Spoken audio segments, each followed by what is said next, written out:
오늘 이 자리에 오신 여러분들 주님의 이름으로 환영하고 축복하고 정말 사랑합니다.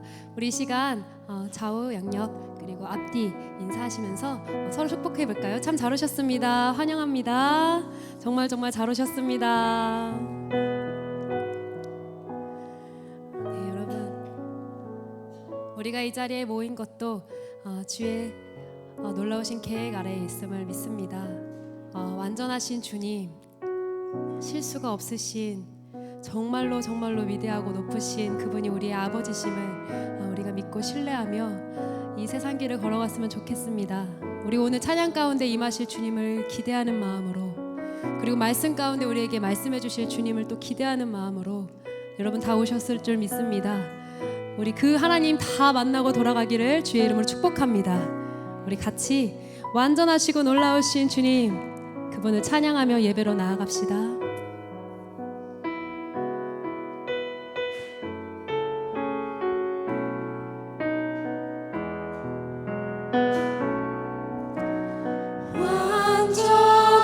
완전하신 나의 주, 그의 길로 날 인도하소서. 행하신 모든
주님 홀로 영광 받아 주시옵소서. 우리 주님께 영광과 감사의 박수 올려드립시다.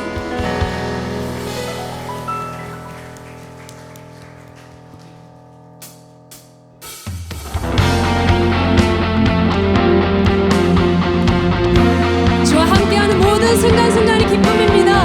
우리 지금 자리에서 일어나셔서 주님과 함께하는 길이 우리의 기쁨입니다라고 고백합시다. 내 영혼이 은총 입어 주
하신 주 그 사랑 영원하리라. 찬양 찬양 능력의 손과 펴신 팔로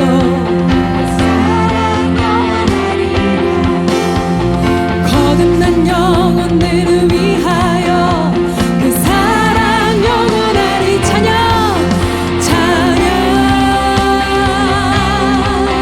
찬양 찬양 찬양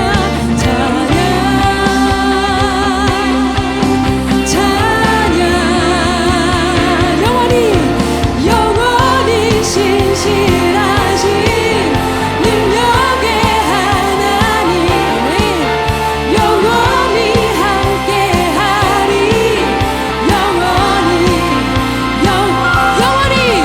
영원히 신실하신 능력의 하나님 영원히 함께하리.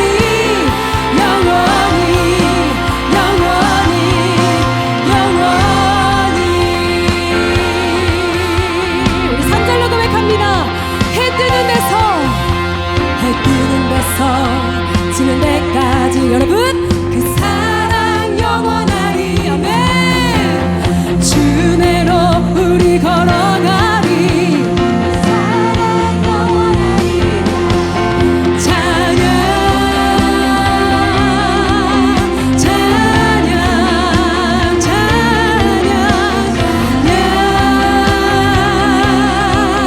찬양 영원히 신실하신 능력의 하나님 영원히 함께하리. 영원히 신실하신 능력의 하나님 영원히 함께하리.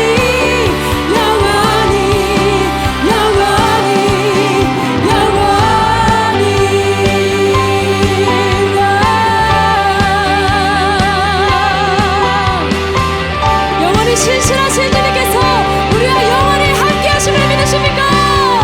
아멘. 할렐루야. 주님 영원히 높이 받아 주시옵소서. 주님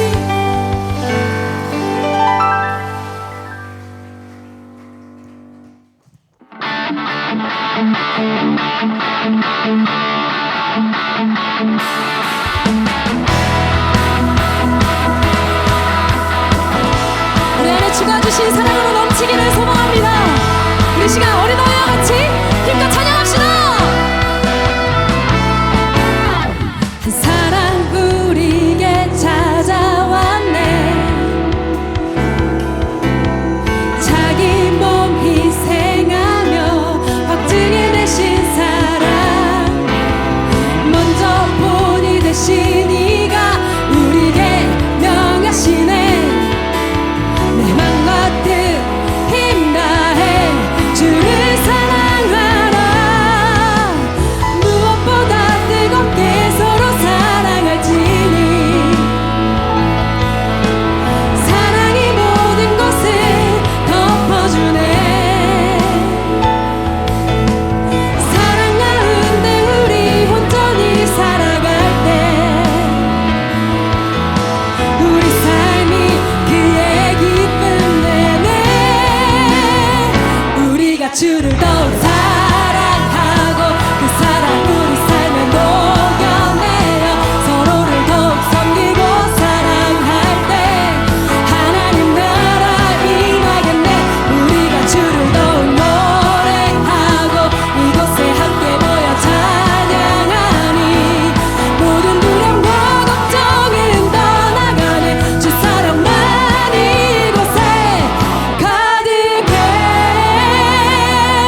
주신 이가 우리에게 명하시네. 내 맘과 뜻 힘 다해 주를 사랑하라. 무엇보다 뜨겁게 서로 사랑할지니 사랑이 모든 것을 덮어주네. 사랑 가운데 우리 온전히 살아갈 때 우리 삶이 그의 기쁨 내내 우리가 주를 더욱 사랑하고 그 사랑 우리 삶에 녹여내어 서로를 더욱 섬기고 사랑할 때 하나님 나라 임하겠네. 우리가 주를 더욱 노래하고 이곳에 함께 모여 찬양하니 모든 두려움과 걱정은 떠나가네. 주 사랑만 이곳에 가득해.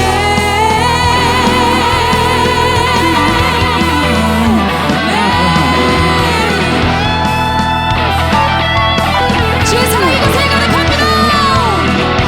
가득해 가득해 가득해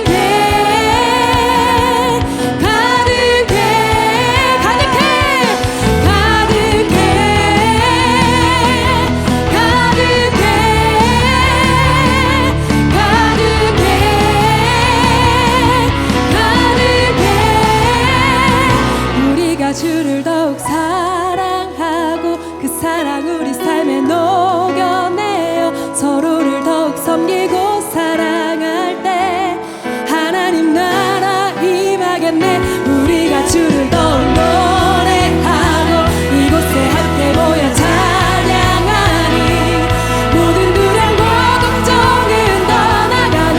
주 사랑만 이곳에 우리가 주를 더욱 사랑하고 녹여내어 서로를 더욱 섬기고 하나님 나라 임하겠네. 우리가 주를 더욱 노래하고 이곳에 함께 모여 찬양하니 모든 두려움과 걱정은 떠나가네. 주 사랑만 이곳에 주 사랑만 이곳에 주 사랑만 이곳에 가득해. 할렐루야. 주의 사랑 이곳에 가득함을 선포합니다.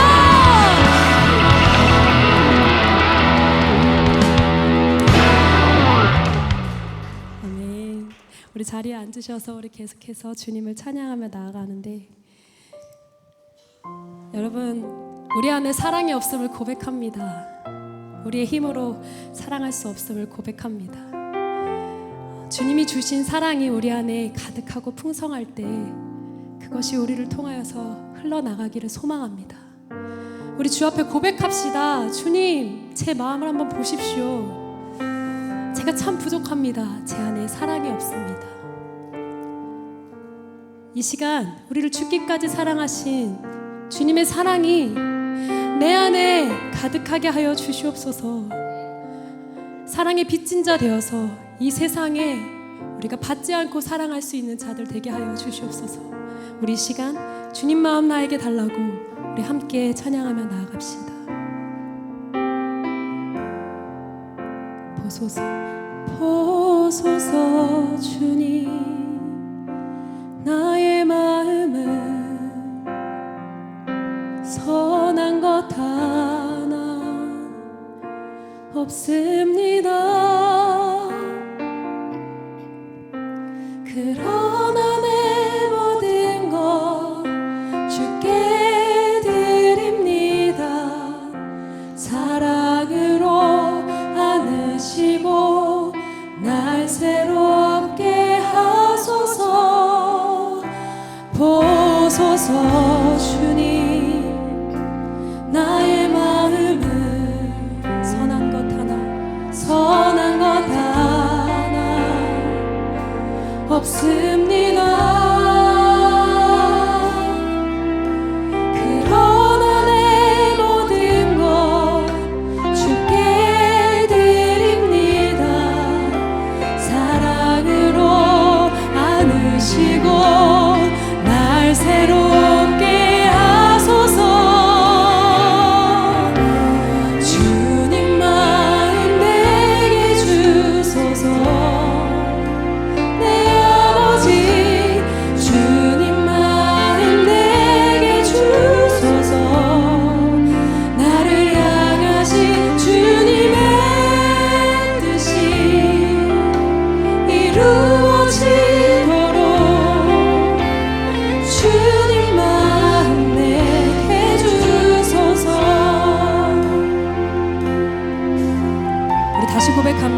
보소서 주님, 보소서 주님, 나의 마음을 선한 것 하나 없습니다. 그러나 내 모든 것 주께 드립니다. 사랑으로 안으시고 날 새롭게 하소서. 주님 마음 내게 주소서. 내 아버지 주님 마음 내게 주소서. 나를 향하신 주님의 뜻이 이루어지도록 주님 마음 내게 주소서. 내게 사랑을 가르치소서. 당신의 마음으로 용서하게 하소서. 주의 성령 내게 채우사 주의 길 가게 하소서. 주님 당신 마음 주소서. 주의 성령 내게 채우사 주의 길 가게 하소서. 주님 당신 마음 주소서. 주님 마음 내게 주소서. 내 아버지 주님 마음 내게 주소서. 나를 향하신 주님의 뜻이 이루어지도록 주님 마음 내게 주소서. 내가 원하는 한 가지 주님의 기쁨이 되는 것.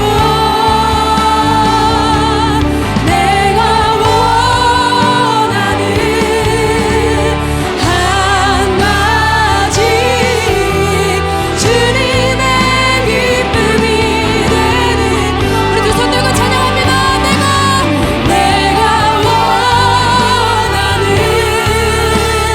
한 가지 주님의 기쁨이 되는 것입니다.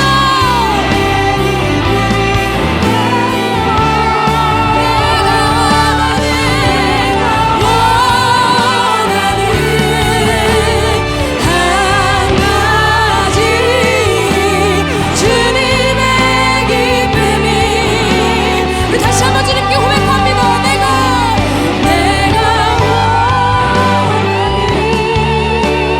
한 가지 주님의 기쁨이, 세상의 기쁨이 아니라 주님의 기쁨이 되기를 원합니다. 원하는 한 가지 주님의 기쁨이 되는 것. 그렇습니다. 주님, 우리는 종종 세상의 기쁨이 되기 위해 노력합니다. 세상이 나에게 기쁨을 주기 위해 주기를 바라고 그것을 주께 원하고 구합니다. 그러나 그것이 아니라 우리가 주의 기쁨 되기 원합니다. 주의 사랑이 우리에게 가득히 넘쳐서 우리의 삶이, 우리의 인생이, 우리의 발걸음이 주의 기쁨 되기 원합니다. 우리 이 시간 주께 한번 크게 부르짖고 기도로 나아갑시다. 주여,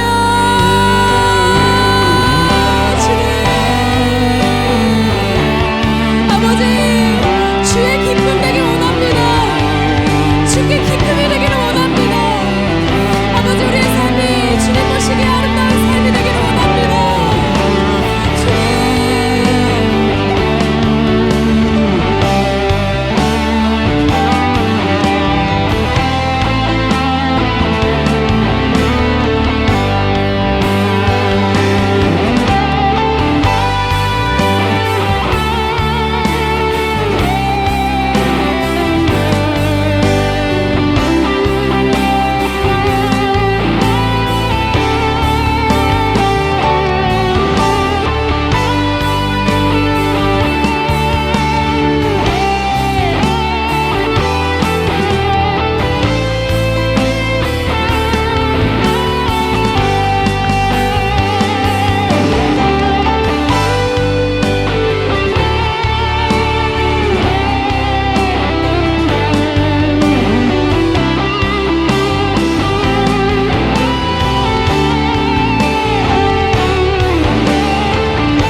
하나님 감사합니다.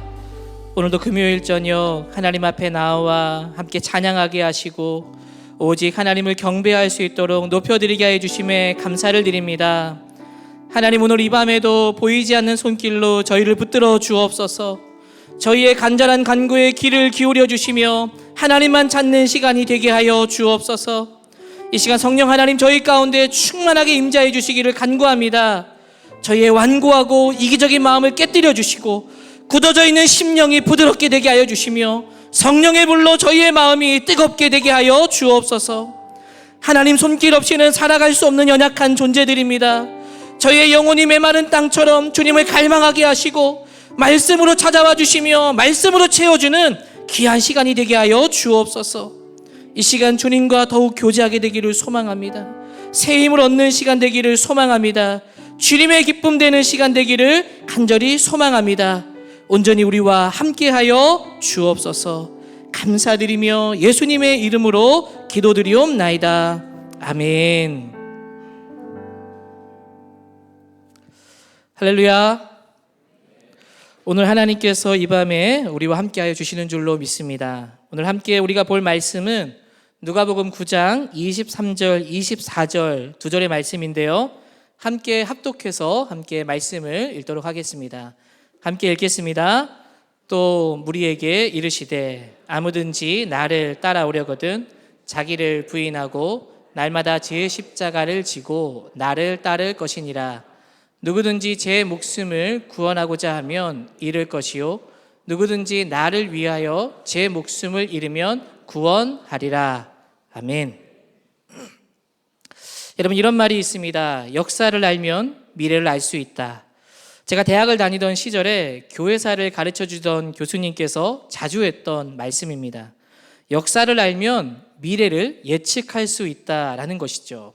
여러분, 어떻게 그렇게 되겠습니까? 역사는 반복되기 때문입니다. 그래서 역사를 잘 알고 있으면 오늘날 이 시대에 이 일이 과거에 어떻게 되었고 어떻게 되었는지를 보면 오늘 일어나는 일을 우리가 역사를 통해서 깨닫고 배울 수가 있는 것이죠. 앞으로 되어질 일들이 어떻게 될 것이라는 것을 역사에 비추어 보며 앞을 예측할 수 있다라는 겁니다. 여러분, 기독교 역사를 살펴서 보면 마찬가지입니다. 교회가 부유하고 평안하고 살기 좋은 시대에는 어떻게 되었습니까? 역사적으로 타락하는 것을 알 수 있습니다. 오히려 신기한 것이 기독교의 부흥의 시기가 언제인가라고 묻는다면 역사적으로 평안하고 흥황할 때가 아니라 고난과 핍박과 어려움이 있을 때 교회가 더욱더 힘있게 성장했다는 사실을 역사를 통해 알 수 있습니다. 초대교회의 역사를 한번 보면 그렇습니다. 예수님께서 부활하시고 승천하신 후에 제자들이 남아서 이끈 시대가 초대교회 시대이죠. 이 당시에는 로마의 지배를 받던 시기였습니다. 로마의 황제들이 전부 다 이 기독교를 핍박한 것은 아닙니다. 그러나 몇몇 황제들은 기독교를 강력하게 핍박을 했습니다. 특히 잘 알려져 있는 네로 황제와 같은 시절에는 기독교인들이 엄청난 핍박을 받았고 수많은 기독교인들이 순교를 당한 것으로 알려져 있습니다. 이때 순교한 인물 중에 알려져 있는 유명한 인물이 바로 베드로와 바울이죠. 이들도 역시 네로 황제 시절에 순교했다라고 알려져 있습니다. 얼마나 핍박이 기독교인들에게 거셌고 얼마나 힘든 박해의 시대를 보내는가를 알 수 있죠. 목숨을 걸어야 하는 시대였다는 것입니다. 특히 대표적인 이 네로 황제 때 일어났던 사건 중에 하나가 로마의 대화재 사건입니다. 그때 그 화재의 원인이 네로 황제에게 있는 것이 아닌가, 네로 황제가 저 화재를 지른 방화범이 아닐까라는 소문이 돌기 시작했습니다. 정치적으로 위기에 몰렸던 네로의 황제가 그 책임을 기독교인들에게 돌리고 기독교인들을 잡아서 불 속에 태워 죽였던 것입니다.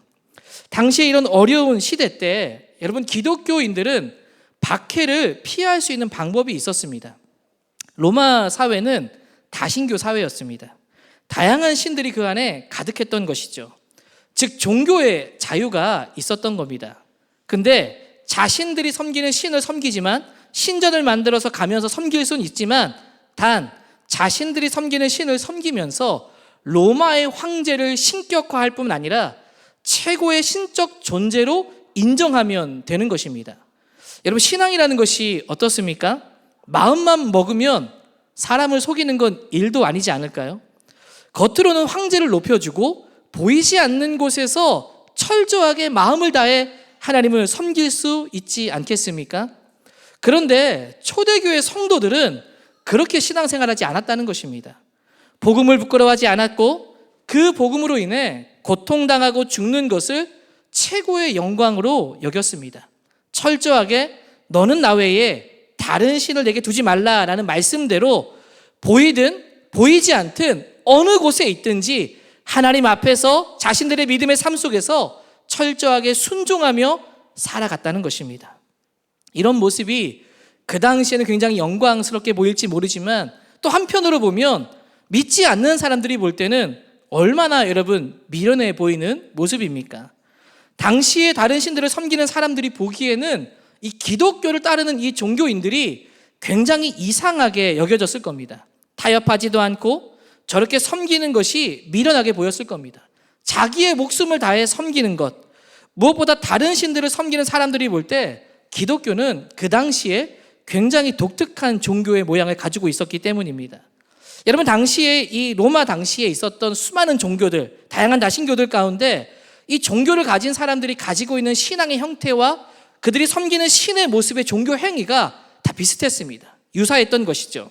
신전을 짓고 거기서 제사를 드리거나 짐승을 잡거나 어떤 우상의 형상을 만들어서 그것을 섬기는 제사를 드렸습니다. 그런데 기독교는 달랐습니다. 기독교는 그런 제사의 의식보다는 다른 모양으로 모였던 것입니다. 기독교는 이 당시 때부터 말씀의 종교였던 것이죠. 지금 우리가 성경을 붙들고 예배를 드리는 것이, 말씀을 듣고 기도하는 것이 자연스럽게 느껴지지만 당시에 이러한 모습은 로마 사회에서 짐승을 바치는 그런 제사도 어떤 형상도 만들지 않고 가정에서, 카타콤에서, 같은 곳에서 말씀을 나누고 있는 모습은 특이한 모습이었던 것입니다. 도저히 다른 이 종교를 가진 사람들이 볼 때 기독교의 모습은 종교의 모양은 아니었던 것이죠. 저들은 도대체 무슨 단체일까? 그 안에서 성찬을 나누고 세례를 주고 무엇보다 놀랍게도 성경을 필사해서 복음서를 필사하고 서신서를 필사하면서 그것을 사람들에게 나누어 주고 또 나눠준 사람들이 그것을 필사해서 적었던 것이죠.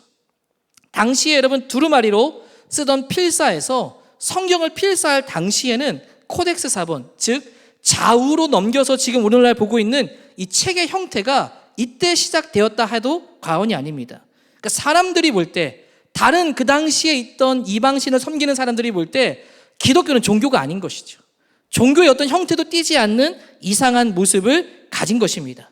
거룩한 의식도 없이 미신적인 종교단체였던 거죠. 황제의 숭배를 거부하고 우상을 만들지도 않고 신전도 없고 가정에서 자신들끼리 조용히 모여 책을 나누는, 읽고 나누는 공동체, 이 당시의 종교의 모양과는 너무나도 거리가 먼 모습이었던 것입니다. 그런데 이런 기독교의 특이함에도 불구하고 성장이 멈추지 않는 겁니다. 베드로가 성령이 충만하여 복음을 전한 후부터 3,000명, 5,000명씩 회개하고 바울이라는 사도가 복음을 곳곳에, 이방 곳곳에 돌아다니면서 그들에게 복음을 증거했는데 거센 핍박 속에서도 서로가 서신을 필사하고 전달하면서, 복음서를 필사하고 전달하면서 말씀을 나누면서 점점 더 거대한 교회의 모양을 갖추어 가게 되었다는 것입니다. 무엇보다 놀라운 것이 이 모든 일들이 어느 때 이루어졌는가? 가장 핍박이 심하고 어렵고 고난이 많은 시기에 이루어져 갔다는 것입니다. 역사가 이를 증명하듯이 믿음을 지키고 선한 싸움을 싸우며 복음을 위해 살아가려고 할 때 고난은 반드시 나타났다는 것입니다. 고난과 핍박은 오히려 어떻게 되었습니까? 그리스도의 복음이 더욱더 힘있게 전파되는 능력이 되었고 교회가 세워지고 그곳에는 놀라운 복음의 증거가 일어나게 되었다는 것입니다. 이게 기독교 역사에 흥황했던 역사의 모습이었다는 것이죠. 그런데 반대로 고난이 없는 시대는 여러분 어떻게 되었을까요? 더 풍요로운 시대가 되었을까요? 크리스텐덤이라는 말이 있죠. 기독교가 지배하는 국가나 사회를 말합니다. 기독교가 종교의 영역을 넘어 사회적으로 영향을 미치는 것이죠. 이 크리스텐덤 시기가 언제인가? 바로 중세교회 시대를 말합니다. 교회 역사를 구분할 때 예수님의 죽음과 부활 이후에 교회 시대가 여러분 시작되죠. 이때부터 시작되어서 약 AD 313년까지를 초대교회 시대라고 구분해서 이야기하기도 합니다. 이 313년 이후부터, 이 시기 이후부터 마틴 루터의 종교개혁 운동이 일어난 1517년까지를 중세교회 시기로 구분합니다. 어떤 기준으로 313년 이후를 중세의 시작으로 보는 것입니까? 당시의 로마 제국이 나누어져서 하나의 황제 자리를 놓고 전쟁을 치르는데, 그때 그 전쟁에서 승리한 사람이 콘스탄티누스 대제입니다. 이 콘스탄티누스가 승리하게 되면서 이때 들려오는 전승에 의하면 이 콘스탄티누스가 그리스도의 음성을 듣고 승리했다고 알려집니다. 이 헬라어로 크리스토스의 앞에 키와 로를 붙여서 전쟁에 나가서 싸우게 되면 승리하게 될 것이라는 음성을 들었다는 것이죠. 그렇게 승리한 이후에 로마에서 밀라노 칙령을 발표하고 모든 종교에 자유를 부여하게 됩니다. 기독교 역시 종교의 자유가 일어나면서 이제 로마 제국 안에서 합법적인 종교가 된 것입니다. 이제 기독교인들의 핍박의 시대가 사라진 것입니다. 그 당시에 재산을 몰수하고 많은 이들이 죽임을 당했는데, 이제 죽임을 면할 뿐만 아니라 재산을 몰수하는 일이 없어지고 자유롭게 예배당을 짓고 이제 이들이 모일 수 있는 장이 시작되게 된 것입니다. 어떤 학자들은 이 중세 시대를 313년이 아니라 380년으로 보기도 합니다. 당시의 로마의 황제였던 데오도시우스 황제가 데살로니가 칙령을 발표하는데 기독교를 로마 제국의 유일한 국교로 선포한 것입니다. 이제 이때 이후로 기독교 신앙 외에 모든 이방 신정과 신들이 오히려 핍박을 받는 시대가 시작됩니다. 그러니까 기독교가 국교로 인정받기 시작하면서 오히려 상황이 역전된 것이죠. 이제 기독교 외에 다른 모든 종교가 핍박받는 시대가 오게 된 것입니다. 이제 기독교 신앙이 이 380년 이후로부터는 개인의 선택이 아니라 로마의 시민이라면 반드시 세례를 받아야 하는 의무이자 국가의 이념이 된 것입니다. 이제 출세하려면 어떻게 해야 됩니까? 기독교인이 되어야 하는 시대가 온 것입니다. 이제 국가의 고위 공직자나 고위 관료가 되기 위해서는 기독교인을 인증하는 세례를 증명하는 것은 필수 조건이 된 것이죠. 실제로 이제 크리스텐덤 시대가 온 것입니다.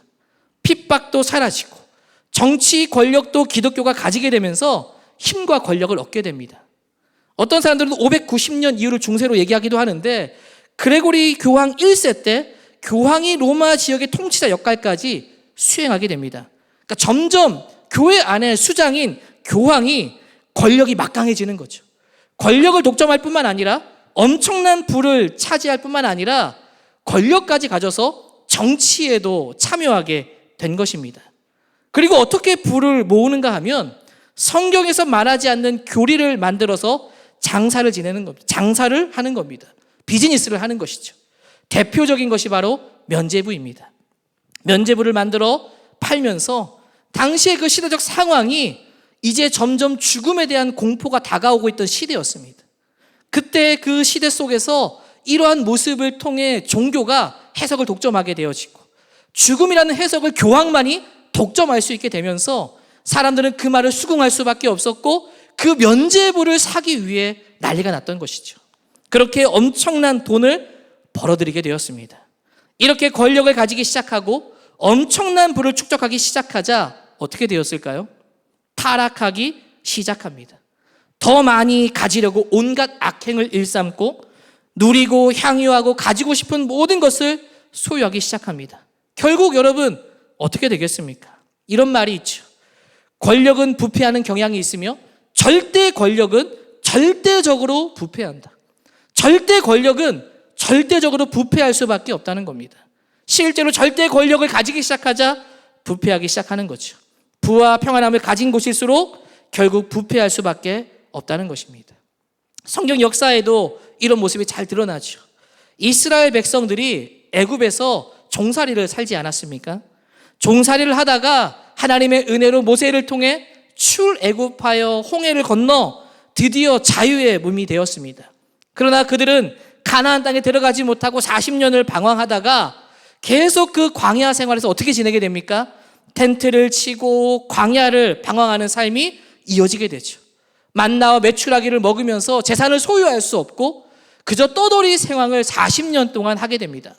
그렇게 고생하다가 결국 여호수아 지도자를 통해서 약속의 땅 가나안 땅에 들어가게 됩니다. 여러분, 삶이 바뀌기 시작했습니다. 광야에서 텐트 치며 살아가다가 가나안 땅에 들어가기 시작하자 땅이 생긴 겁니다. 정착할 수 있게 되었습니다. 자기 집을 소유하게 되었고 이제는 재산을 축적할 수 있게 되었습니다. 이제 그 안에 살아가면서 부자가 나오고 가난한 사람들이 나오기 시작하죠. 기득권이 등장하기 시작합니다. 점점 많은 것을 가진 사람은 어떻게 되겠습니까? 그 권력과 부를 유지하기 위해 세상이 바뀌는 걸 싫어하는 겁니다. 그러면서 어떻게 됩니까? 타락하게 되는 겁니다. 우상을 숭배하고 어떻게 하면 더 많이 벌 수 있을까? 어떻게 하면 나도 성공할 수 있을까? 바알과 같은 비를 내려주는 신을 쫓아 살아가며 우상을 숭배하고 타락하게 되어진 것이죠. 여러분, 이렇게 찾아오는 풍요로움, 편리함, 이것이 과연 축복인가? 당장 눈앞에 펼쳐지는 이득을 통해 어쩌면 편리함을 누리기 때문에, 풍요로움을 누리기 때문에 축복처럼 느껴질 수 있을 겁니다. 그러나 여러분, 우리의 인생이라는 것이, 우리의 삶이라는 것이 지금 이 순간이 다는 아니지 않습니까? 더 큰 그림 속에서 보면, 그 미래를 내다보면, 우리가 지금 이렇게 살면 과연 그 미래에 나의 모습이 어떻게 될 것인가를 보면 결과를 알 수 있다는 겁니다. 결국 이 땅에 주어지는 이 당시의 풍요는 큰 그림 속에서 보면 하나님과 멀어지는 결정이었습니다. 하나님과 멀어지는 축복이 아니라 바로 불행이었다는 것입니다. 여러분, 그래서 하나님께 붙들린 사람은 지금 내가 이렇게 살아가면 과연 내가 미래에 어떻게 될 것인가를 볼 수 있어야 합니다. 지금 오늘 내가 이렇게 살아가면 과연 미래에 나는 어떤 모습일까? 이것을 볼 수 있는 영적인 눈을 가진 사람이 되어야 할 것입니다. 여러분, 지금 우리가 사는 시대는 어떻습니까? 초대교회 시대와 가까울까요? 아니면 중세 시대와 같은 시대를 살고 있을까요? 우리는 하나님을 믿음으로 인해서 교회에 가는 것에 핍박을 받는 시대는 아닙니다. 자유롭게 신앙생활을 할 수 있고 종교의 자유가 있고 하나님의 말씀을 얼마든지 듣고 읽을 수 있는 시대에 살고 있습니다. 이뿐 아니라 여러분, 우리의 삶은 정말 역사적으로 보아도 가장 풍요로운 시대를 살고 있죠. 물론 이전보다 힘든 시대라고 하지만 사실 보이는 물질적인 풍요만 놓고 본다면 지금처럼 풍족한 시대가 여러분 어디에 있겠습니까? 가난해서 먹을 것이 없어서 당장 굶어 죽는 시대가 아니고 전쟁이 일어나가지고 피난을 가야 하는 그런 시대도 아닙니다. 자유가 주어져서 누구든지 꿈꿀 수 있고 원하는 것에 도전할 수 있고 원하면 어디든지 세계에 어디든 갈 수 있는 그런 좋은 시대를 살아가고 있습니다. 이렇게 풍요로운 시대를 살아가면 여러분 어떻게 될까요? 하나님보다 중요한 것이 많아지게 됩니다. 하나님을 위해 살아가는 것보다 내 소망, 내 소원이 더 중요해지는 것이죠. 하나님을 위해 드리는 희생보다 나의 성공을 위해 드리는 시간이 더 중요해지게 되는 것입니다. 나의 꿈을 위해서라면, 나의 자녀를 위해서라면 뭐든 할 수 있지만 하나님을 위해서 모든 것을 내어준다라는 것은 쉽지 않은 시대라는 것입니다. 내가 중요한 시대가 된 것이죠. 그래서 교회도 내 기분이 중요합니다. 내가 중요하기 때문에 내 마음이 상하면 교회 가지 않는 그런 시대이죠. 이제는 수고하고 헌신하면 어쩌면 미련하게 보이는 그런 시대를 살아가고 있습니다. 그래서 우리가 사는 시대는 중세 시대처럼 겉으로 보기에는 화려하지만 하나님을 향한 마음이 시들어 있는 시대라고 할 수 있습니다. 무엇보다 중세 시대에서 개혁의 시대로 넘어갈 때 가장 핵심이 무엇입니까? 오직 말씀. 이 말씀으로 돌아가는 것이었습니다. 성경을 성도들이 읽을 수 있도록 번역한 것이 종교개혁의 핵심이 아닙니까? 일반 성도들이 성경을 읽을 수 있도록 한 것입니다. 그런데 우리가 왜 중세 시대와 가까운 시대라고 말하는가 하면 이 말씀만 놓고 보아도 그렇습니다. 하나님의 말씀이 가장 가까이에 있지만 어쩌면 가장 말씀과 멀어진 시대를 살고 있기 때문이죠. 성경 문맹의 시대를 보내고 있다 해도 과언이 아닙니다. 다양한 성경의 버전들이 나와 있지만 너무나도 읽기 쉽게 되어 있지만 바쁘다는 이유로, 마음에 여유가 없다는 이유로, 해야 할 일이 많다는 이유로 가장 성경과 멀어진 시대, 성경을 가장 멀리 두고 있는 시대가 아니겠습니까? 그래서 여러분, 역설적이지만 이런 시대 가운데 감사한 것이 무엇이냐라고 한다면 우리를 이대로 나를 위해 살지 않고 다시 하나님께로 돌이킬 수 있도록 붙드는 것이 있다는 겁니다. 그것이 무엇입니까? 바로 고난이라는 겁니다. 우리의 삶에 끊임없이 일어나는 고난, 나의 삶의 불편함, 내 마음을 상하게 하는 상황과 환경과 사람, 관계가 깨어져 불편한 것에 있는 환경, 경제적인 어려움, 그리고 고민이 가득한 그런 상황들의 측면에서 보면 우리의 마음에는 힘든 어려움들이 다가오지만 사실은 그런 고난이 있기 때문에 역설적으로 하나님을 찾게 된다는 것입니다. 그러니까 큰 그림에서 보면 우리의 삶의 고난은 축복이라는 것이죠. 여러분, 아무런 어려움도 없다고 생각해 보십시오. 과연 우리는 어떻게 살아갈까요? 하나님을 붙들고 살아갈까요? 나를 의지하며 살아가게 될까요? 결국 여러분, 우리의 삶에 고난이 있기 때문에, 그 어려움이 있기 때문에 하나님을 찾고 하나님을 구하고 하나님을 더 깊이 만날 수 있다라는 것입니다. 오늘 말씀은 이런 부분에서 우리가 잘 이해할 필요가 있습니다. 23절에 보시면 이렇게 말씀하죠. 아무든지 나를 따라오려거든 자기를 부인하고 날마다 제 십자가를 지고 나를 따를 것이니라. 자기를 부인하고 날마다 자신의 십자가를 지고 나를 따르라 말씀하십니다. 여러분, 십자가가 무엇입니까? 십자가는 죽음을 말합니다. 가장 수치스러운 죽음을 말하는 것이죠. 인간에게 있어서 여러분, 죽음은 누구도 피할 수 없는 것입니다. 사람은 한 번 태어난 것은 정한 것이로되 끝은 심판과 죽음이 있다라는 것이죠. 태어나면 반드시 누구나가 다 죽는 것입니다. 여러분, 죽음은 인간에게 있어서 피할 수 없는 것이라는 겁니다. 이 죽음이라는 것은 증상이 있습니다. 전에도 한번 제가 설명을 드린 적이 있는데 마치 감기에 걸리면 증상이 나오죠. 목이 아프고 머리가 아프고 열이 나서 감기에 걸린 증상을 통해 내가 감기에 걸렸다는 것을 알게 됩니다. 마찬가지로 죽음이라는 것도 증상이 있다는 것입니다. 그 증상이 무엇입니까? 바로 고난과 고통이라는 것입니다. 인간은 누구나 죽을 수밖에 없기 때문에 그 증상에 날마다 시달릴 수밖에 없는 거죠. 그러니까 우리의 삶의 고난과 고통은 필연적인 것입니다. 없어질 것이 아니라는 것이죠. 김세윤 목사님이 쓴 구원이란 무엇인가의 책 속에도 이렇게 설명합니다. 우리는 죄로 말미암아 죽음이라는 병에 걸렸고 그 병은 우리의 삶에 모든 고난과 고통과 불행으로 드러나게 된다라고 이야기합니다. 모든 인간이 죽음을 피할 수 없듯이 우리의 삶에는 고난은 피할 수 없는 증상이라는 것입니다. 오늘 예수님께서 이런 말씀을 하시는 것입니다. 우리의 삶에 있는 힘든 아픔, 고난은 없애는 것이 아니라 그것을 가지고 나를 따르라라는 것입니다. 내 안에 있는 고통과 그 모든 질고를 없애주세요라고 기도하는 것이 아니라 그것을 짊어지고 예수님을 따르라는 것이죠.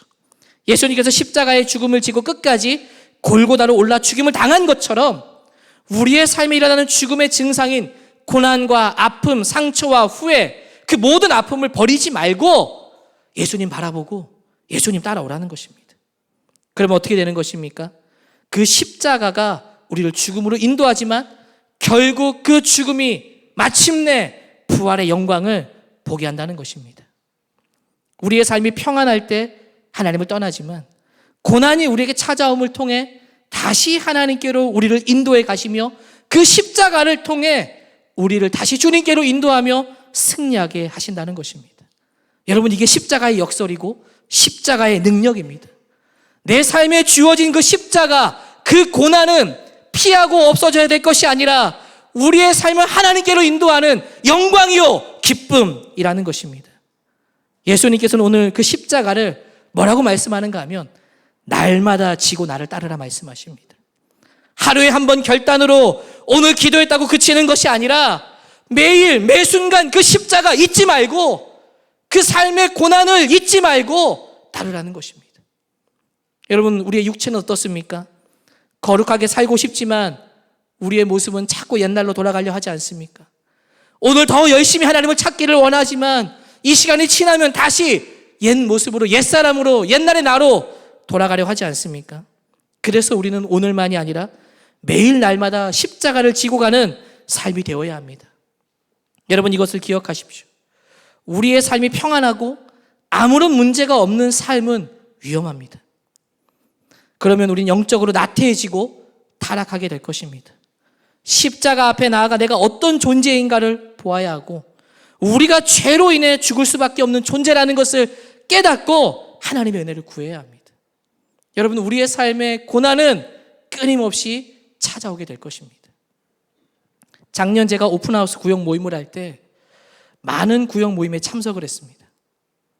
한 구역에서 모임을 하는데 거기에 남자 성도님들이 직장 생활에 대한 애환을 담은 이야기를 들었습니다.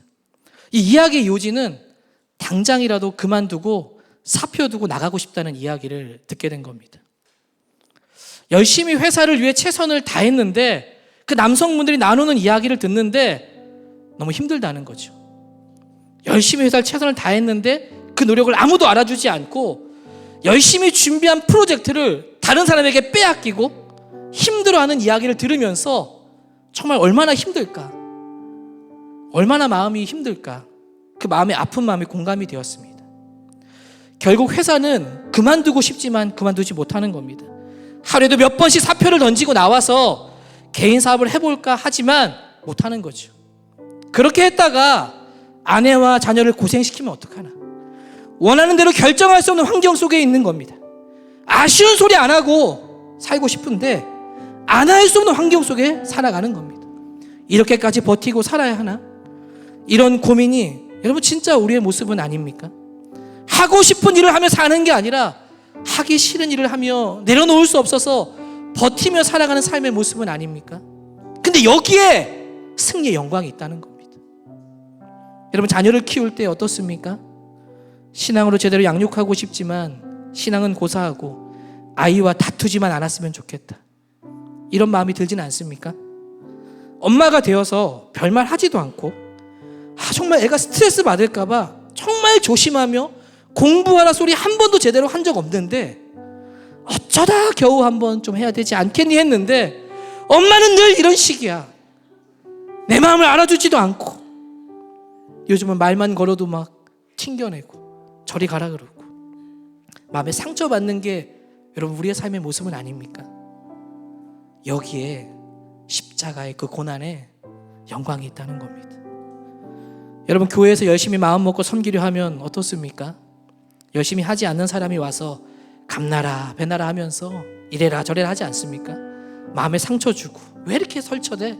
왜 이렇게 나서대? 내가 다 해봤다고 하면 아는 척하고 그 상처받고 살아가는 삶의 모습이 여러분 우리의 모습은 아닙니까?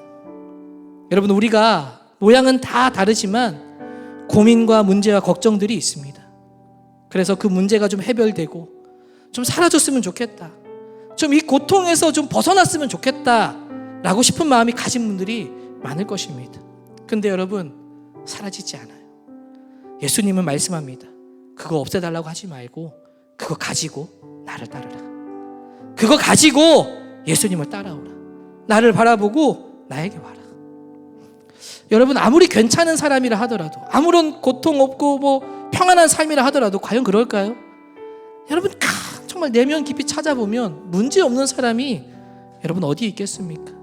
근데 여러분 기억하십시오. 오늘 말씀은 그게 우리를 살린다고 이야기합니다. 십자가를 버리지 않고 나를 따르면 그것이 너희를 살리리라. 그것이 너희를 영광으로 인도하리라. 그것이 너희를 하나님께로 인도하리라. 주님이 너와 함께하리라. 여러분, 십자가 앞에 나아가면 내가 죽습니다. 내가 죽고 내 안에 그리스도께서 사십니다. 자존심 상하던 그 일도, 절대 타협하지 않던 그 일도 내가 죽으니까 그리스도가 사니까 용서가 되더라고요. 이해가 되더라고요. 넉넉하게 이길 힘을 부어주시더라고요. 그리고 가게 하신다는 겁니다. 이게 여러분 십자가의 능력입니다. 우리의 고난에 지어진 능력이라는 것입니다. 내 힘으로 도저히 버틸 수 없는 삶의 무게 속에서 십자가를 붙드는 것이 우리의 능력인 줄로 믿습니다. 여러분, 우리가 가야 할 길은 명확합니다. 이 땅에 주어진 십자가를 피하거나 버리는 것이 아닙니다. 그것을 지켜내고 그 십자가 지고 그리스도를 바라보는 것입니다. 나를 부인하고 날마다 십자가를 지고 예수님을 따름으로 내 중심이 아닌 그리스도의 중심의 삶을 통해 마침내 승리하는 모든 성도님 되시기를 주의 이름으로 축복합니다. 우리 같이 한번 찬양하면 좋겠는데요, 우리 십자가 찬양을 함께 하나님 앞에 올려드리면서 정말 우리의 모든 것을 하나님 앞에 올려드리는 그런 시간이 되면 좋겠습니다. 여러분, 우리 주님은요, 우리의 모든 형편과 아픔을 다 아십니다. 우리와 동행하여 주시고 그 고난의 너머에 십자가의 그 끝에 영광의 부활이 우리를 기다리고 있습니다. 우리 같이 한번 찬양하고 함께 기도하면 좋겠습니다. 모든 능력과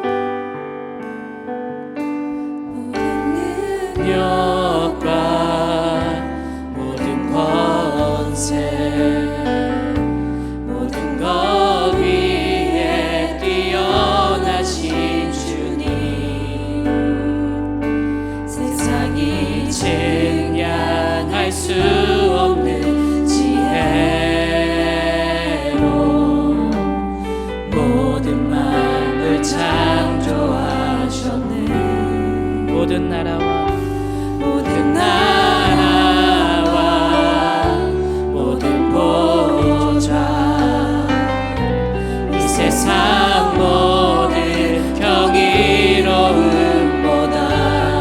이 세상 모든 값진 보물보다, 이 세상 모든 값진 보물보다 더욱 귀하신 나의 주님, 더욱 귀하신 나의 우리 십자가 붙들고 나아갑니다. 십자가 고통 당하사, 십자가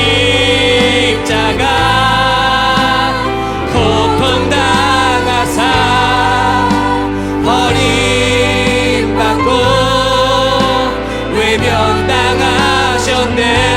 짓밟힌 장미꽃처럼 나를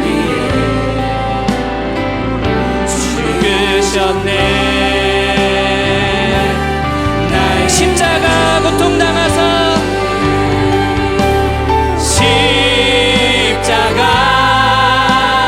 고통 당하사 버림받고 외면당하셨네. 짓밟힌 장미꽃처럼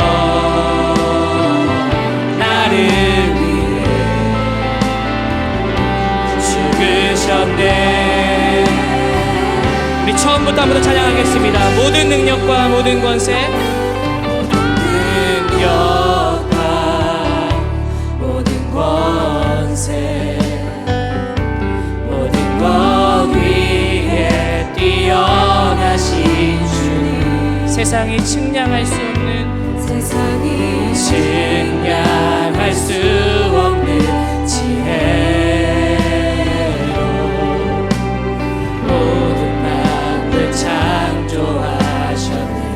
모든 나라와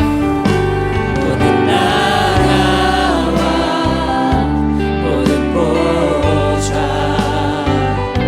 이 세상 모든 경이로움보다, 이 세상 모든 값진 보물보다, 모든 값진 보물보다 더욱 귀하신 나의 주님, 더욱 귀하신 나의 십자가 고통 당하사, 십자가 고통 당하사 버림받고 외면당하셨네. 짓밟힌 장미꽃처럼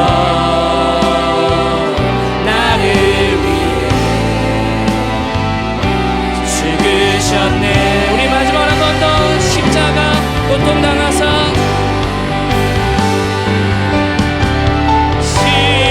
십자가 고통 당하사 버림받고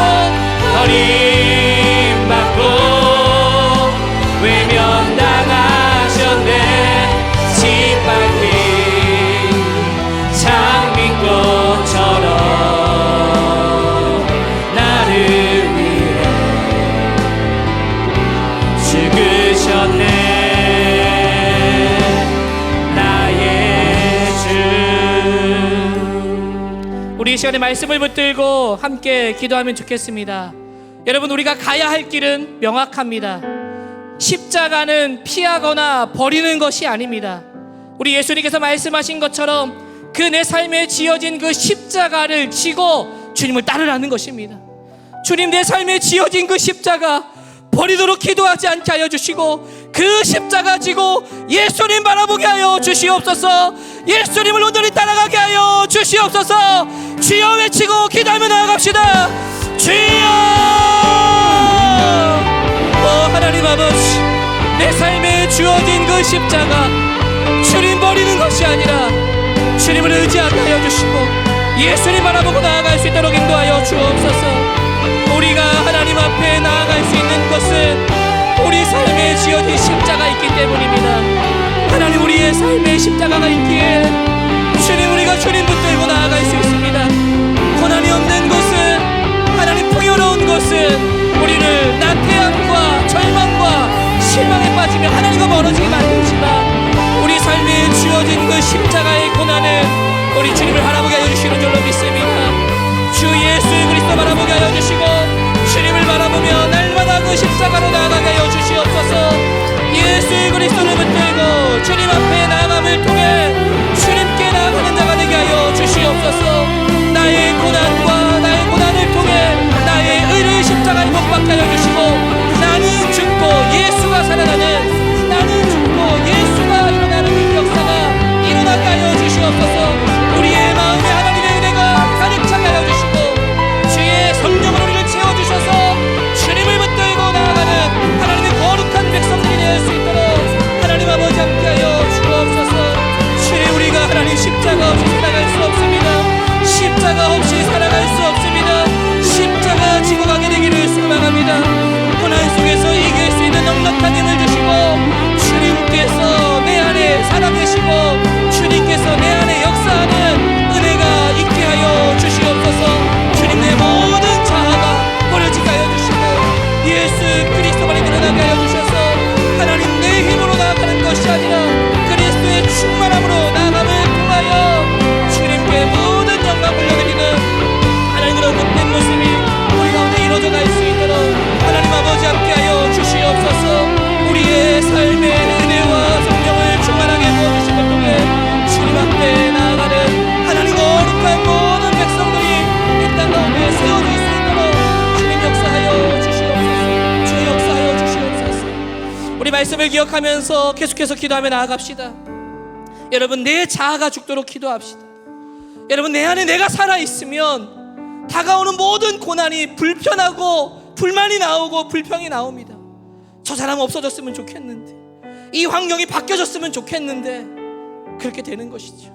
그러나 내가 죽고 예수가 살게 되어지면, 십자가로 나를 못 박고 예수가 내 속에 살게 되어지면 이겨내게 하시는 것입니다. 고난을 견뎌내게 하는 것입니다. 더 이상 그 힘든 고난에 지쳐있지 않게 하시고 주님, 내 자아를 죽여주시고 나를 죽여주시고 내 안에 그리스도가 살게 하여 주시옵소서. 십자가의 능력 가운데 그리스도의 충만한 생명이 내 마음 가운데 일어나게 하여 주시옵소서. 다 같이 주여 외치고 기도하며 나아갑시다. 주여! 아버지 하나님, 우리 안에 내 자신을, 내 자아를 하나님 회개하며 기도하며 나아갑니다. 주님, 우리 가운데 있는 우리의 자아를 하나님 벗어버리게 하여 주시옵소서. 주님, 십자가 내 속에 있게 하여 주셔서 내 안에 있는 모든 것들이 물러나게 하여 주시고 내가 내 삶의 주인 되었던 것들을 다 물러나게 하여 주시며 주님을 온전히 붙들고 나아갈 수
없어 무너진 가슴에 저들의 푸른 꿈 다시 돋아나도록 우리 함께 땀 흘려 소망의 길을 만든다. 내일로 가는 길을 찾지 못했던 저들 노래하며 달려갈 그 길, 그날에 우리 보리라. 그날에 우리 보리라. 새벽 이슬 같은 저들 일어나 뜨거운 가슴 사랑의 손으로 이 땅 치유하며 행진할 때 오래 황폐하였던 이 땅 어디서나 순결한 꽃들 피어나고 푸른 의의 나무가 가득한 세상 우리 함께 우리 오늘 눈물로 우리 오늘 눈물로 하늘의 씨앗을 심는다. 꿈꿀 수 없어 무너진 가슴에 저들의 푸른 꿈 다시 돋아나도록 우리 함께 땀 흘려 소망의 길을 만든다. 내일로 가는 길을 찾지 못했던 저들 노래하며 달려갈 그 길, 그날에 우리 보리라. 그날에 우리 보리라. 새벽 이슬 같은 저들 일어나 뜨거운 가슴 사랑의 손으로 이 땅 치유하며 행진할 때 오래 황폐하였던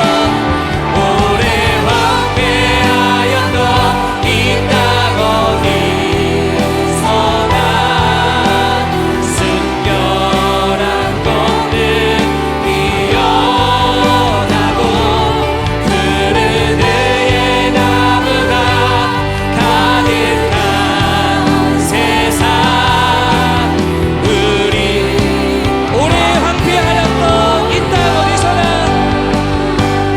오래 황폐하였던 이 땅 어디서나 순결한 꽃들 피어나고 푸른 의의 나무가 가득한 세상 우리 마지막으로 한 번만 더 오래 황폐하였던 아멘 오래 황폐하였던 이 땅 어디서나 순결한 꽃들 피어나고 꽃들 피어 푸른 의의 나무가 가득한 세상 우리 함께 보리라. 아멘. 우리 이 시간에 다음 세대를 위해서 함께 기도하면 좋겠습니다. 오늘날 우리 살아가는 다음 세대를 위해서 여러분 간절히 기도해야 합니다. 특별히 이 시대는 핍박은 없지만 자꾸 자신을 드러내고 넘기려는 이 우상이 넘치는 영적으로 굉장히 위험한 시대입니다. 편안함이 너무 길들여져 있어서 오히려 십자가의 그 영적인 은혜가 없어지고, 오히려 아이들이 이 시대의 물결에 자기를 높이는 우상에 충실한 시대이죠. 그런 모든 우상들이 십자가 가운데 무너지게 하여 주시고, 우리 다음 세대가 영적으로 살아나는 시대가 되게 하여 주옵소서. 이 세대의 이 아이들이 거룩한 세대가 되어 일어나게 해달라고 기도합시다. 특별히 무엇보다 수험생들을 위해서 여러분 간절히 또 기도하면 좋겠는데요, 수험생 명단을 한번 올려주시면 약 44명의 아이들이 있습니다. 우리 고3 및 수험생들을 위해서 여러분 기도해 주시길 부탁드립니다. 정말 이 시험의 결과가 전부로 여기지 않고 주어진 시간 동안 최선의 노력을 행하고 모든 두려움을 주님께 맡기고 담대하게 나아갈 수 있도록, 수험 기간 동안 영육간의 강건함을 주시고 마지막까지 최선을 다해 완주할 수 있도록 우리의 기도가 필요합니다. 이 아이들에게 우리의 기도가 필요한 줄로 믿습니다. 간절하게 기도해 주시길 부탁드리고, 또 한 가지는 서울 영동 교육 세미나를 위해서도 여러분 기도해 주십시오. 세대를 잇는 부모와 교사, 이 모든 이 활동과 이 교육을 통해서 정말 우리 교사들이 영적 부흥이 일어나게 하시고 배움을 통해 더욱더 잘 섬기는 다음 세대를 위한 일들이 되게 하여 주옵소서. 우리 그렇게 한번 자녀의 다음 세대들을 위해서 주여 외치고 함께 기도하며 나아갑시다. 주여! 하나님 아버지, 우리 다음 세대를 위해서 기도하며 나아갑니다. 핍박이 없는 시대지만 자신을 드러내놓기 좋은 시대입니다. 가장 영적으로 위험한 이 시대에 우리 자녀들을 붙들어 주시기를 기도합니다. 편안함이 길들여져서 영적 낙함이 빠지지 않도록 십자가 그 사랑이 무엇인지를 깨닫게 하여 주시고, 이 시대의 물결에 휩쓸리지 않게 하여 주시고, 자기를 보인하며 자기에게 주어진 십자가 붙들고 나아감을 통해 주님 오실 날을 준비하는 거룩한 세대가 되게 하여 주시옵소서. 하나님이 붙드시는 세대가 되게 하여 주옵소서. 주의 은혜를 구하는 세대가 되게 하여 주시고 다시 일어나는 세대가 되게 하여 주옵소서. 주님, 수험생들을 위해서 기도합니다. 이 시대의 십자가를 지고 있는 우리 아이들 가운데 그것이 성적의 우상이 되지 않도록, 그 대학의 우상이 되지 않도록, 모든 결과가 하나님 전부인 것처럼 여겨지지 않도록 도와주시기를 원합니다. 주님, 하나님께서 쓰시는 삶이 얼마나 다양한지 알게 하여 주시고 하나님의 은혜를 감도하게 해주시고 간구하며 나아갈 수 있도록 도와주옵소서. 특별히 하나님 최선을 다해 노력하게 하여 주시고 행하게 하여 주옵소서. 두려움 가운데 있습니다. 이 한 번의 시험으로 어떻게 될지 두려움 가운데 있사오니 주님 모든 두려움들을 없애주시고 담대하게 하여 주시고 모든 염려 주님께 맡기게 하여 주시옵소서. 담대하게 나아가서 맡겨진 시간 동안 잘 준비하여서 시험을 치를 수 있도록 도와주옵소서. 수험 기간 동안에 영육간의 강건함을 주시고 마지막까지 최선을 다해 완주할 수 있도록 주님 인도하여 주옵소서. 서울 영동 교육세대를 위해서도 기도합니다. 세대를 잇는 부모와 교사, 하나님 이 일을 위해 기도하며 준비하고 있습니다. 하나님 교사들을 통하여, 하나님이 교육을 통하여 다시금 일어나는 세대가 되게 하여 주시고 다시금 하나님의 은혜를 구하는 교사들이 될 수 있도록 이제 이 준비를 통하여 더욱더 영적으로 성장하게 하여 주시고 하나님의 영광과 하나님의 은혜를 드러내게 하여 주시며 자녀들을 정말 마음으로 기도하는 우리 모든 교사가 될 수 있도록 주님 도와주시옵소서. 우리 교회를 위해서 함께 기도하면 좋겠습니다. 우리 교회가 정말 중세 시대의 교회, 타락된 교회 모습이 되지 않도록 여러분 기도해야 할 줄로 믿습니다. 교회 안에 헌신과 희생으로 교회를 세워가게 하시고 무엇보다 복음 위에 든든히 서서 말씀과 기도의 능력으로 굳건하게 세워지는 교회가 되게 하여 주옵소서.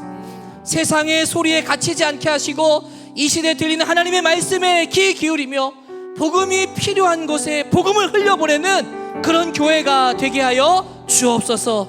우리 교회를 위해서 간절히 기도하며 나아갑시다. 기도하겠습니다. 하나님 아버지, 교회를 위해서 기도하며 나아갑니다. 우리 교회 가운데 하나님 함께하여 주시고 은혜를 충만하게 부어주시옵소서. 세상의 평안함 대신에 정말 십자가의 소수점을 회복하게 하여 주시고 주님께서 강구하셨던 중세교회 타락의 역사가 우리의 교회의 모습이 되지 않도록 하나님 인도하여 주옵소서. 우리 교회 안에 헌신과 희생으로 교회를 세워가게 하여 주시고 복음 위에 든든히 서서가는 하나님 말씀과 기도의 능력으로 굳건하게 세워지는 은혜가 있을 수 있도록 주님 우리 서울 영동교회를 붙잡아 주시기를 간절히 소망합니다. 교회가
우리 마지막으로 나라와 민족, 선교와 환우를 위해서 함께 기도하고 개인적으로 기도하겠습니다.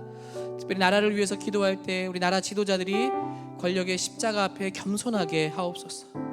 선교사님들의 사역 위에도 초대교회 능력을 부어 주옵소서. 또 환우들을 위해서 기도할 때는 하나님의 은혜가 나타날 수 있도록, 특별히 나라를 위해서 계속해서 정치 지도자들이 절대 권력의 유혹에 빠지지 않고 겸손하게 국민을 섬길 수 있도록, 국민에게 필요한 결정을 지혜롭게 잘 감당할 수 있도록, 또 사회의 그늘진 곳과 어려운 이웃들에게 참된 사랑이 흘러가는 정의로운 나라가 될 수 있도록 여러분 기도해 주십시오. 또 선교사님들을 위해 기도할 때는 복음의 십자가를 지고 나아가는 선교사님들의 사역지에 은혜를 주시고 초대교회와 같은 능력과 믿음과 담대함을 부어주셔서 그곳에 교회가 세워지고 놀라운 복음의 증거가 일어나게 해달라고, 또 환우들을 위해서 기도할 때는 육신의 아픔이라는 십자가를 지고 있는 환우들을 위로하여 주시고 고난 속에서 절망하지 않고 오히려 하나님을 더 깊이 만나는 통로가 되게 하여 주옵소서. 이들을 돌보는 가족들에게도 인내와 사랑을 충만하게 더하여 주옵소서. 우리 나라와 민족과 선교 환우를 위해서 한번 기도하겠습니다. 주여 외치고 함께 기도합시다. 주여